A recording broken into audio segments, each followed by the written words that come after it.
Hi everybody, thanks for being here. If you missed it last week, I swatched out 4 other travel palettes, but today I'm going to share my 2 favorite travel palettes, my Art Toolkit Folio Palette with watercolors and my portable painter with gouache. Ready? Here we go.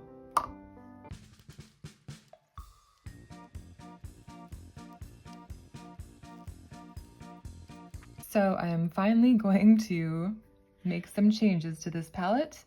I have too many reds and I can approximate this color, my Venetian red, by mixing these 3 colors together. So that one's gonna have to go. But I've been needing to do this for a while. And I finally made my custom green, which shrunk down a little bit.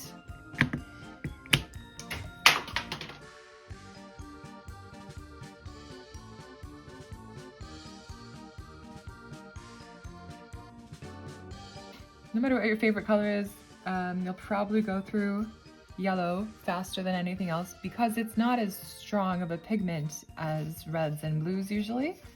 So you end up mixing about twice as much yellow to get a mid-green or a mid-orange than you think you're gonna need. So you go through yellow a lot. So I just decided I need more yellow and I needed it separate from my green.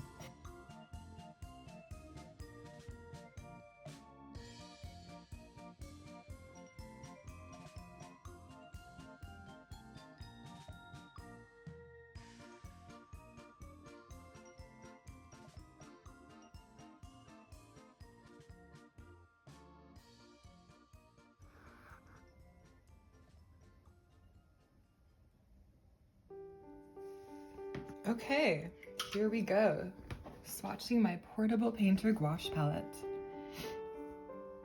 I just refilled my yellows, so they're going to be a little more opaque than they might be when they're used in a dry palette. But the yellow is usually pretty transparent. Even in gouache, yellow is usually pretty transparent. And I just added to this palette my custom green.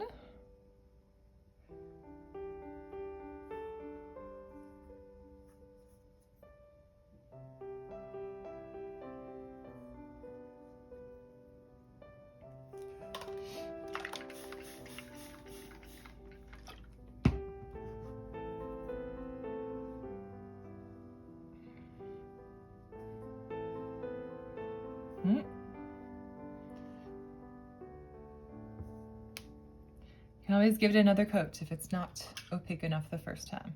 So my custom green is made from the lemon yellow and the cobalt turquoise. It's just a convenience mix.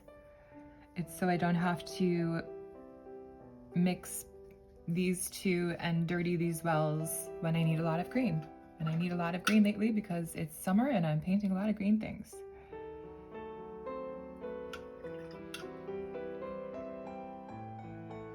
Okay, we'll finish the top row first.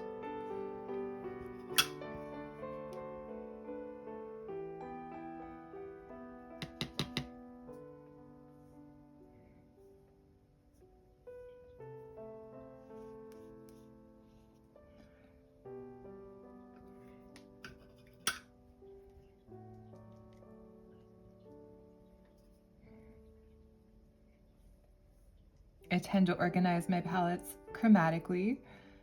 I usually start with yellow in the top left corner. And then usually warm colors and cool colors. Depends on the shape of the palette. Okay, this one is one of my favorite colors of all time. So is the cobalt turquoise light. This is one of my favorite colors. And Indian red is one of my favorite colors as well. It's so creamy and so opaque. Look, it covered up that line right away. It's so opaque. and it makes wonderful mixes for interesting darks, and it creates a really beautiful neutral when mixed with the cobalt turquoise. So once I'm done swatching, I will illustrate that. So here's the Quinn Mag. I don't use warm colors a lot. I don't have a lot of subject matter that requires a lot of red. So these are a lot of yellow ochre. I use a lot of the lemon yellow, and the Indian red is great for desaturating other things, but I don't use the bright, warm orange and red and pink very much at all. In fact, I even have a neutral gray on my palette, and I know you're supposed to mix your own gray, and I can. The Indian red and cobalt turquoise is a mixed gray. It is very neutral, it's really pretty. But sometimes I just want a consistent gray. Consistent mid-tone gray. Let's see, cover up the line. Some colors are just a lot more transparent, even in gouache. So this is the one pan where I actually have two different colors. I'll do them side by side. But I have the Winsor Newton Chromium Oxide Green. And then also, they're so similar, they blend really well. I couldn't decide between them, so I combined them. The Cascade Green, and you can see how the Cascade Green, it moves. It wants to bleed into other colors and bloom. Oh, so pretty. And they're pretty close. They're pretty close, but it gives me a little bit of variety there. I don't know, half the time I'm mixing in between them, honestly, but I really like those colors, and I just had to include them both. Here's a Winsor Newton Cerulean Blue. It's a great sky color. Honestly, I probably won't get this color again. It's a pricey color, and I think you can get something really close by either using the cobalt turquoise, which I'm obsessed with, or adding white to a phthalo or Winsor blue, or even a cobalt. So, used to love cerulean. It just feels a little dull, like it's not super bright, and I want the sky to be brighter than that usually. So here's my cobalt blue. These are kind of watery at the moment. I can always do another layer. And then here is my Winsor blue.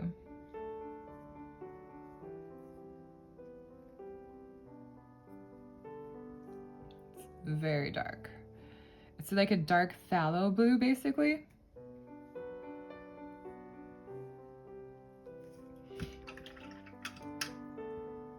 Okay. Here is my wisteria.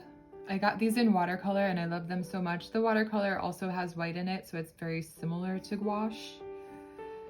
Maybe they're pretty similar. But this is the wisteria in gouache. And I'm not sure why I put the black here. I think I just wanted to keep it away from my white. Could have gone on the other end. But these are where they are. Not everything in the palette always makes sense, and that's okay. Every black. Lavender. These are great for neutralizing and for making things seem more far off in the distance. And also, the lavender and cobalt turquoise make a beautiful, beautiful blue.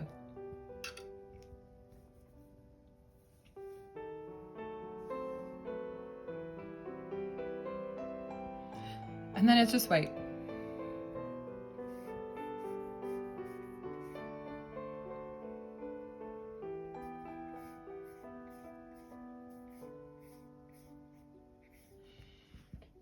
I have two white containers. This one is meant to be pure white, and then this is my mixing white because it will get contaminated, so that I still have some pure white on the go because I don't bring a tube. I just refilled both of them, so this doesn't look as dirty as it normally does. This is usually a little tinted. Okay, now I want to do some cool mixes. I don't know, should I do it on a different piece of paper? Maybe we'll put it up here. Okay. Some of my favorite mixes with this palette are, let's do the cobalt teal.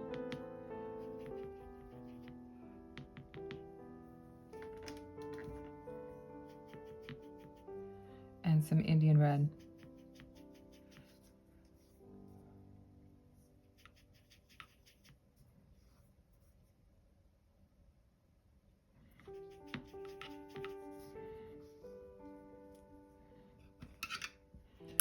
Just creates some really beautiful neutrals. We'll look at it more when we dry. Okay. And this custom green, of course, is a mix between my lemon yellow and cobalt turquoise light. I just gave it a whole separate container. Another cool one, so much with the cobalt turquoise. It's one of my favorite colors. And lavender. This actually somehow creates like a blue. This is another reason I don't need the cerulean. The cerulean is extra because look at that blue. It's such a pretty blue.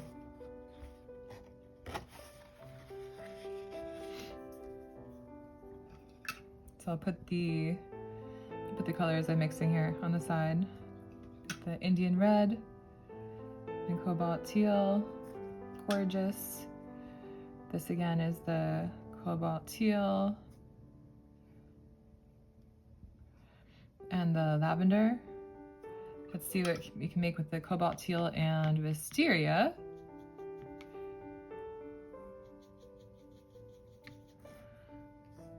It's a very pretty purple, almost like the lavender. So if you add more cobalt teal to that, yeah, I can almost eliminate the lavender.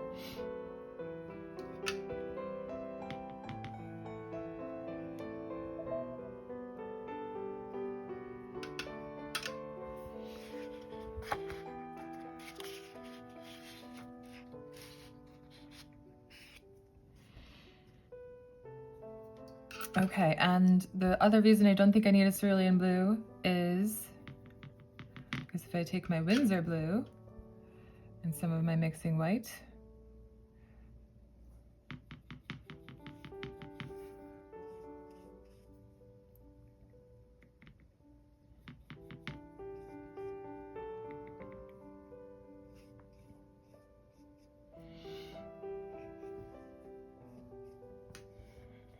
that's also a very pretty sky blue.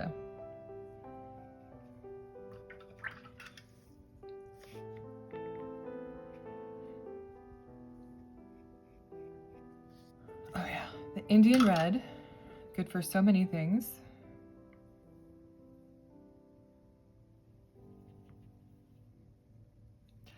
See the Indian red, Winsor blue.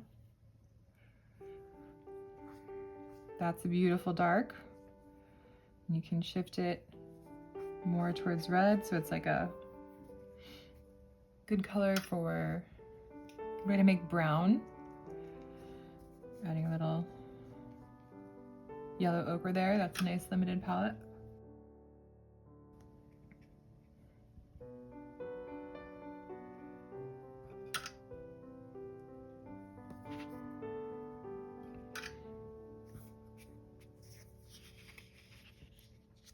And then let's do Indian red,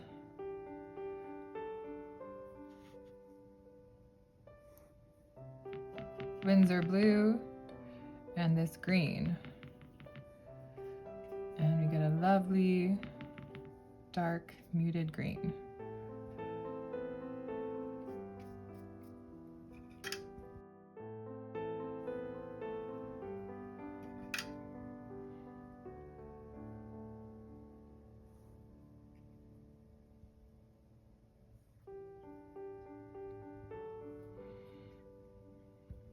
Oh, my swatches have mixed.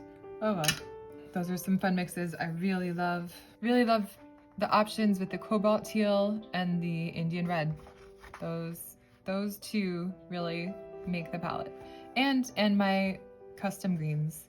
Also just fascinated with the fact that the cobalt teal and the lavender, they make this lovely blue. It's so pretty. A little white. Yeah.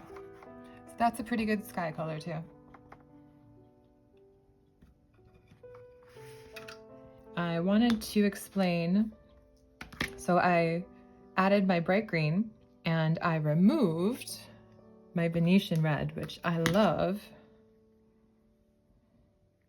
It's this nice earthy brick red. Great for landscapes and mountains and rocks and earth. And a long time ago, I removed my, I don't even know what red this is. It's some primary red, because I do not use primary red very often. But I wanted to explain why I removed those two, because I can mix them with my existing colors. Okay. So somewhere I stopped recording. I'm gonna have to do this again.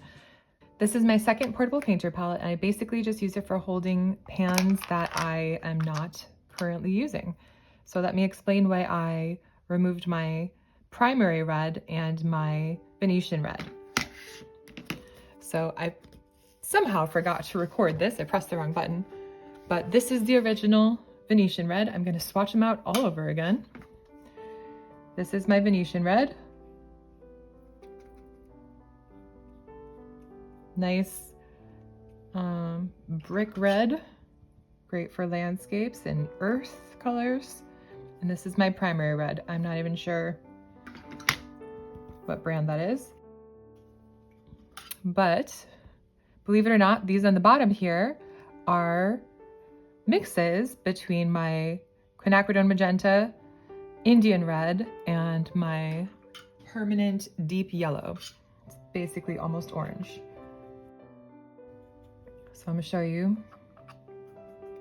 If you take a warm yellow and a bit of magenta, you will actually create, oh, more magenta.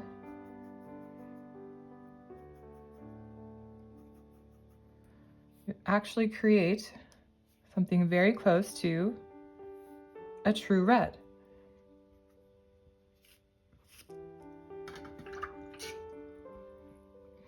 I'll put the colors down at the bottom here. So we've got the quinacridone magenta and my warm yellow. So if I add a teeny bit of my Indian red to this mix, just a little bit, it really closely approximates the Venetian red. Now this combination, just want it to be a little more opaque. There we go.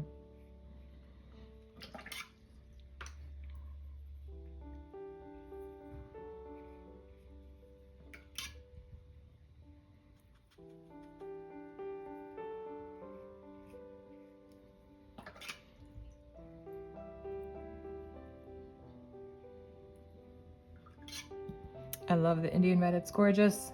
Okay, so that's pretty cool. So this is just the original color.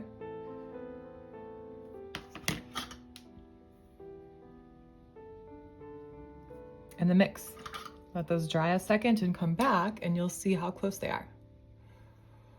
There's the original colors. There's my mixes.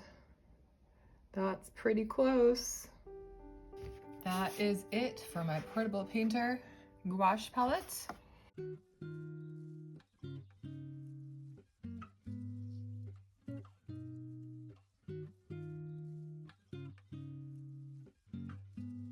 Finally, the much awaited Art Toolkit watercolor palette. This is my favorite travel watercolor palette, and I've changed the configuration of and the color choices multiple times. I recently added a mixing tray here, mostly for sky or water. I usually just use that for blues so they don't get contaminated, so I have a consistent blue if I need to add more later or just need a huge mixing space, usually for sky or water.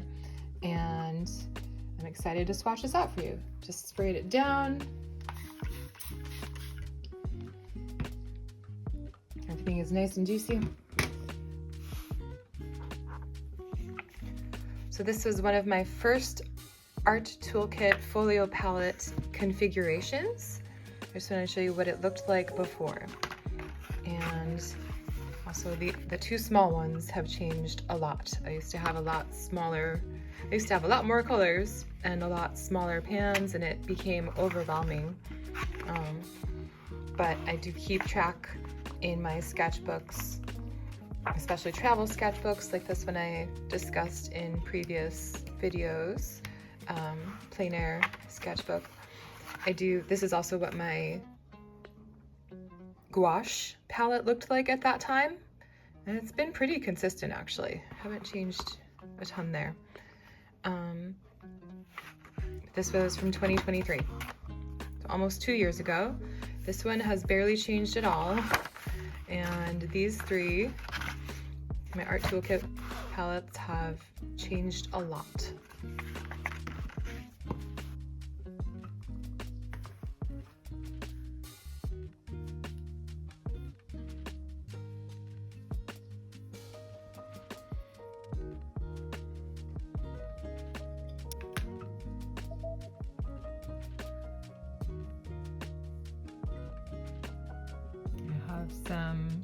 These are basically gouache. These are pastel colors, so they have white added to them, hence the opacity.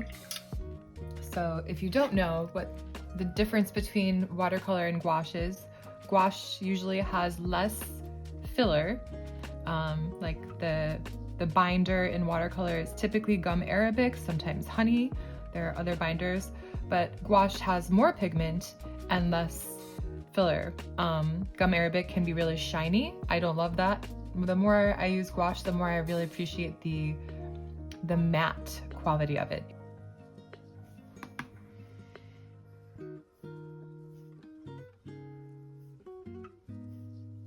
I also don't have a lot of reds, true red in my palettes, in any of my palettes really. That's the red I have, and I have not refilled this red in years. I don't think I've ever actually refilled it because I don't paint a lot of red subjects. This is my one cadmium color. I'll probably replace it with a different warm yellow in the future. It's a nice warm yellow. I like the opacity. I'm gonna go across the top here. So this one is a total mess. My yellow's a mess. I couldn't decide whether to have two pans or just one giant pan, and I definitely use it mostly to make, like, you know, to mix greens easily.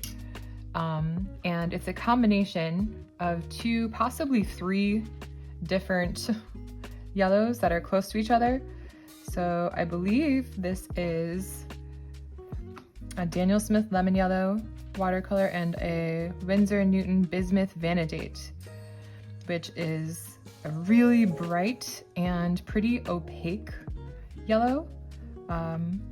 It's hard to find opaque yellows, and I think I like the opacity because it allows, like gouache, it allows you to like add highlights of leaves on trees a little bit easier. That's also why I have the white gouache in this palette. Now this is supposed to be pure white, but of course it's not. You can always like clean off the top a little bit and wipe it off. That helps. But the white gets dirty eventually. But this is so I can kind of make this palette into a gouache palette if I want, just by mixing white, because that's the other thing about gouache. If you add white gouache to any watercolor, it will make it more opaque, and it will technically turn that watercolor into gouache. So that's the secret. I'm going out of order here. Okay, my next color is my Nickel Azo Yellow, and I love this color because it moves. And I have it in different brands. I just find it so fascinating the way it, see how fast it travels on the page. Some colors just flow better, and this one I like how bright it gets. If you water it down, it gets really bright.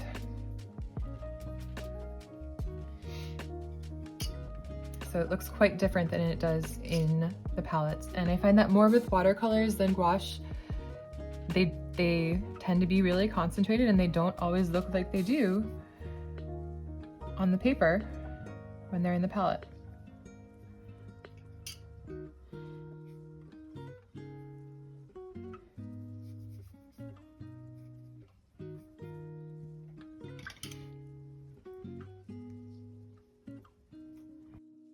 This is a color by Supervision, SV. So I don't think I've gone through this yet. H is for Holbein, WN is for Winsor Newton, DS is for Daniel Smith, SV is for Supervision. This is a lovely, like, way super bright green that maybe in the past I wouldn't have chosen and say it's too bright, but lately this makes me happy. The brightness of this green, I am loving it. And this is actually a combination of, I forget what yellow, but it is probably something like the lemon or bismuth vanadate and a cobalt teal, which I have in every single palette. In case you haven't noticed, this is the winning color for me. It goes in every palette. I love it. It's so versatile. It's so beautiful for skies and for water. Okay. Next up, the core. Actually, I should do more water here and make this a little wet, because this is a core color, QOR. The unique thing about core is that, and these colors really like to flow. They move quickly.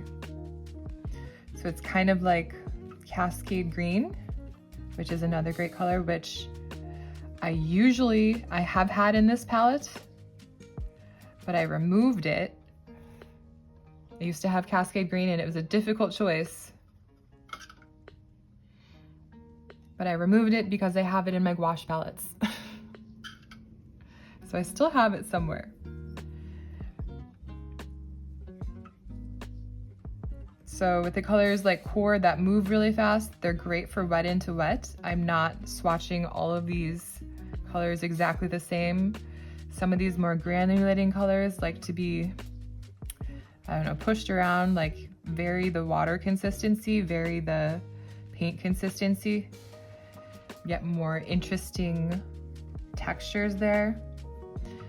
So that's what I'm doing with this one, with the green apatite. I love this one too, because it separates. This is a Daniel Smith Primatech, so it's actually made from ground minerals. Green apatite is the name of the mineral. Look how it separates into this like granulating red brown and this, again, like neon green. So the granulating colors you can see better once they dry, but it's so pretty. It's so pretty. So I decided to have a opaque chromium oxide. This is very opaque, even though it moves fast, it's very opaque. And the green apatite for my convenience greens here. And also, one of my new favorite greens is Perylene green, which is basically black. It's technically a black pigment, but it's so nice for tree shadows. I mean, I paint a lot of trees, let's get real. Green is my favorite color. So some people say don't have convenience greens, like you should mix all your greens. And I'm not gonna disagree with that. I think that's a great practice. I love using a limited palette, but on the go, being able to have like a perfect foresty green or a range of foresty greens to choose from, it's very, I like my convenience greens. I like my convenience greens. Okay, so we've got the phthalo turquoise.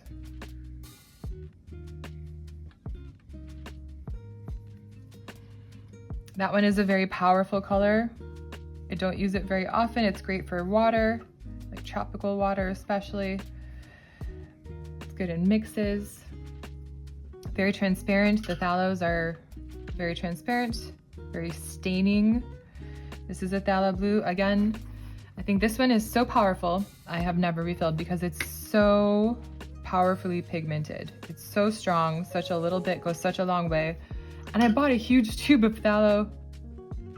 It's gonna take me forever. It's a little goes a long way. So I don't have any ultramarine in this palette. That's another traditional color that I thought about including. I have ultramarine in one of my smaller palettes, but I wanted to go a little different here. So I went with Indanthrene blue, which is a slightly darker but very warm blue. Like this blue is great for, it's like a blueberry blue. It's really pretty. You can see the phthalo blue is cooler and this one is warmer. Also got a cobalt blue here. I guess we're going around in a circle. I don't know what I'm doing.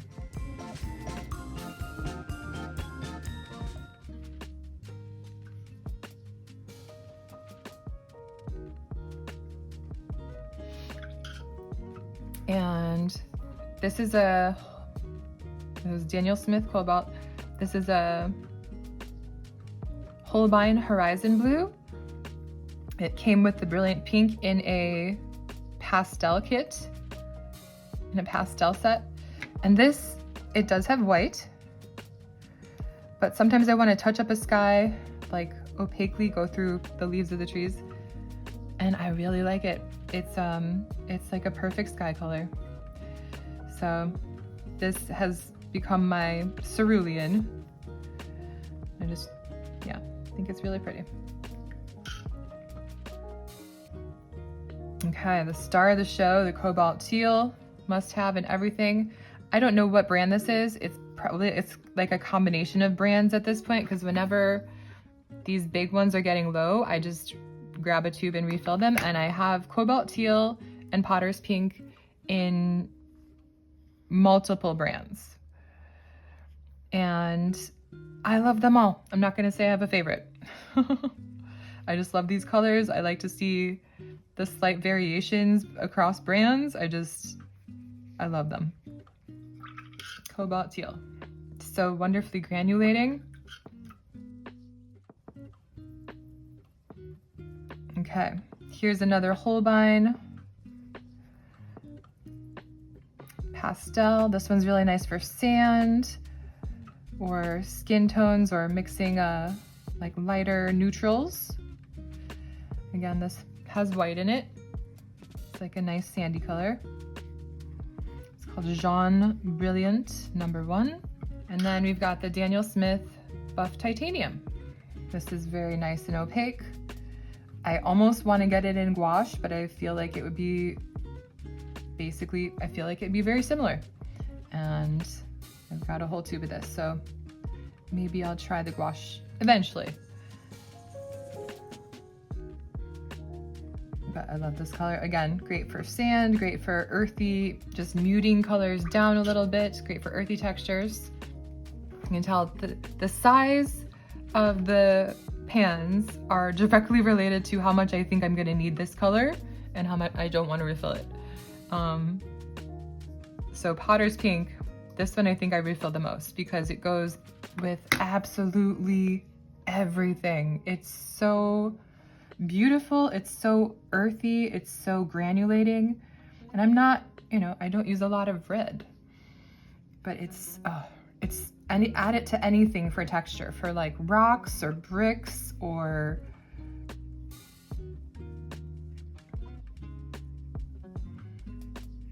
water even.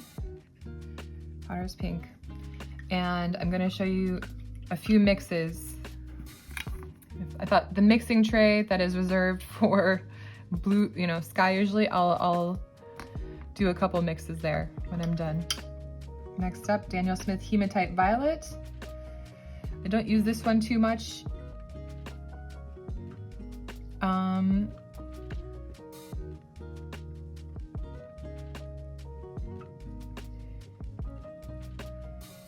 But again, it has wonderfully granulating texture. And the more you play with the water ratio, sometimes if you lift back up, it'll do interesting things. And this one, see, it's kind of, I wouldn't call it violet, but it's like a black hematite that separates into black and this like reddish hue in the background. The Daniel Smith Neutral Tint, I'm finding this one to be very helpful. I use it in place of a black. See, you can see it's got kind of a purple tone, especially when watered down.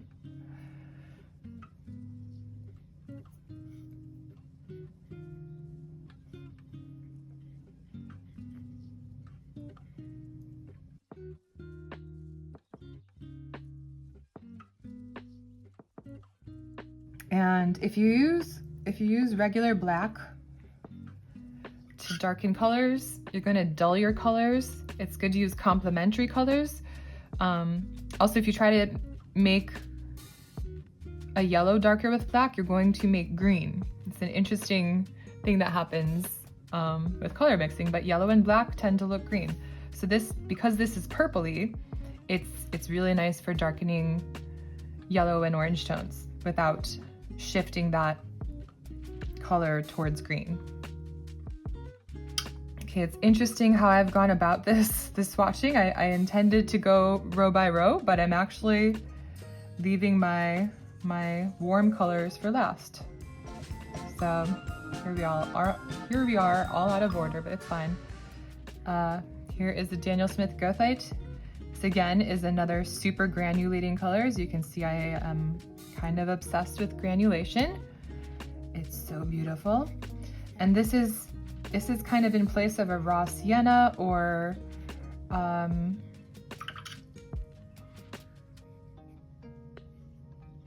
this is a good substitute for a yellow ochre or raw sienna, but it is a lot more granulating. And I'm not really with the bright oranges. Like I could mix the super bright orange with these two, but this one, the Daniel Smith Aussie Red Gold, is like, it's more of like a natural bright orange, like something you would see on a pumpkin or a tomato or a pepper, not like a screaming in your face vibrant orange. It's a nice transparent staining color.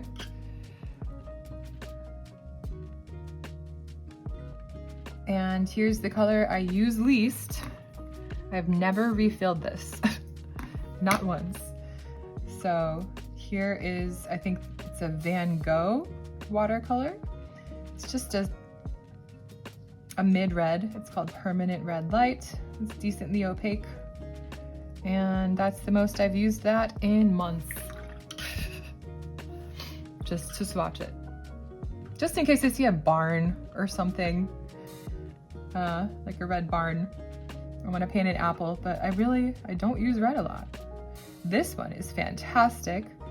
This is Lunar Earth. It's another super granulating color. And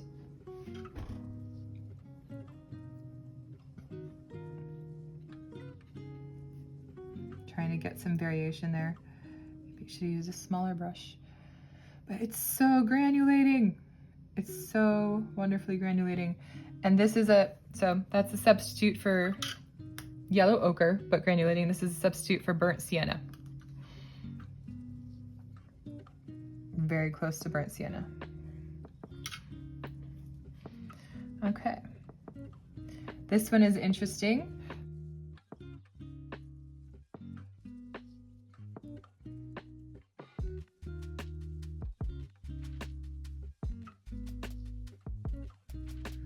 This is a Sennelier French brand, Caput Mortem. It's a wonderfully earthy red.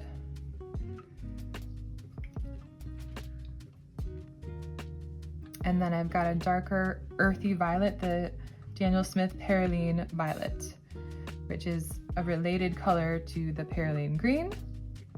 It's a synthetic pigment, but it's, again, it's kind of like red wine almost.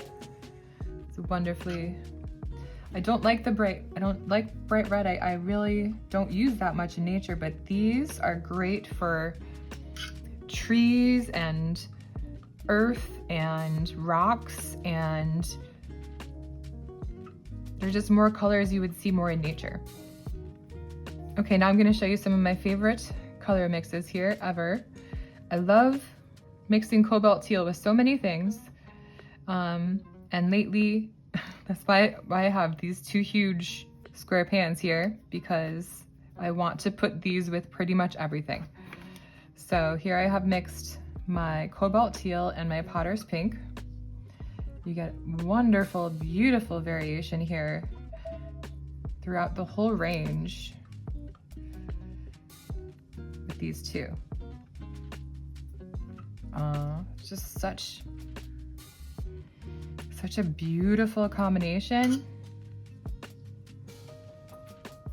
I could just mix this forever. I don't even necessarily use this combination like in landscapes all the time. I suppose it's really good for like sea colors, the ocean, if you add more green.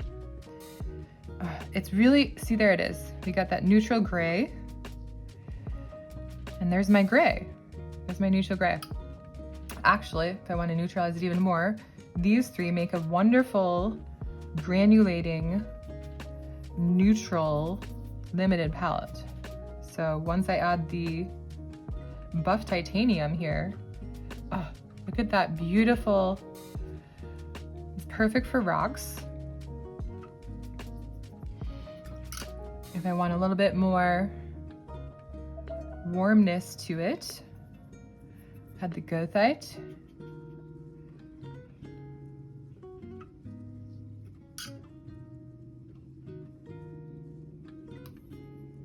Too much.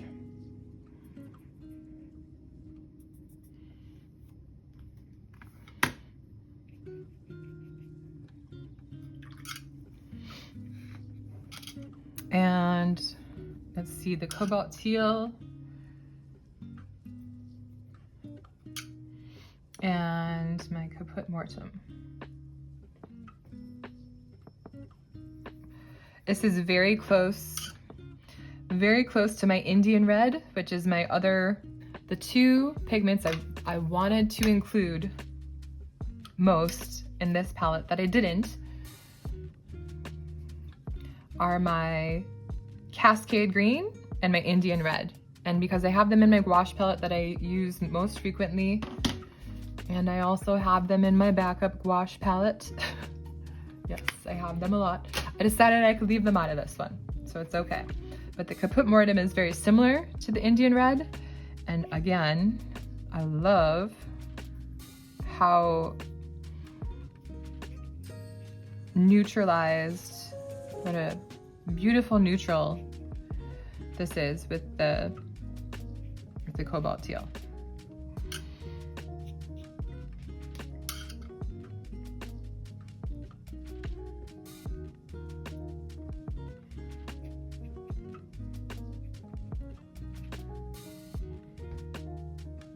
Yeah. I'm gonna add a little hematite. Let's just go all out and play with all the granulating colors. That's all I want to do anyway. The hematite, and let's see. Hematite and goethite. Let's see what that does.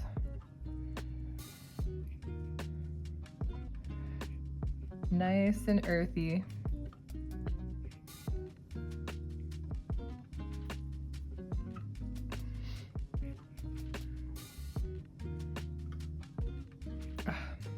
I could just play with granulation forever. It's so much fun. All right, I'm gonna let those dry. Okay, now that this one is dry, we can talk about it. It's mostly dry. Look at all of that beautiful, beautiful granulation. And those beautiful neutrals, like for castle walls or old cobblestones or rock structures. You can tell I've got old stones on my mind. But these are just, oh, they're so beautiful. Cobalt teal, buff titanium, potter's pink makes such a wonderful combination. Also the hematite violet, isn't that a cool color? Potter's pink still drying a little bit. The lunar earth, super granulating. Goethite, very granulating. And the green apatite. And it separates into that red and bright green. This one is granulating too. It's a little hard to tell on this swatch, but it will separate a little more with more water, more pigment. So that's my favorite travel palette for watercolors. Thanks for being here now. Hope to see you later. Bye-bye.